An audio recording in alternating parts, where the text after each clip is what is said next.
கணவன் மனைவி 2 பேருமே டாக்டர் தான். அப்போ அவங்க என்னை சந்திக்கும் பொழுது அவங்களுக்கு ஒரு குழந்தை, அது 1½ வயசுல இறந்து போயிருது. ஹஸ்பண்ட் சொல்றாரு, "நான் ஓரளவு எப்படியோ மேனேஜ் பண்ணிட்டேன். எங்களுக்கு ஒரு பெரிய துயரம் தான். என்னுடைய மனைவியால அத தாங்கவே முடியல. அதையே நெனச்சு இப்போ ஒரு சைக்காலஜிக்கல் பேஷண்ட்டாவே மாறிட்டு இருக்கிறாங்க. என்ன பண்றதுன்னாங்க."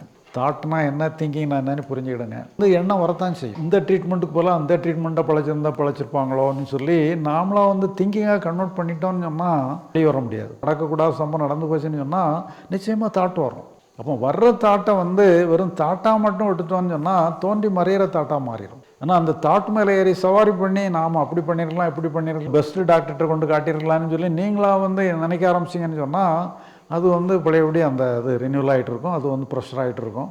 ஒரு சைக்கலாஜிக்கல் பேஷண்ட்டாக நம்ம மாறுற அளவுக்கு நம்மளை டாமினேட் பண்ணிடும்.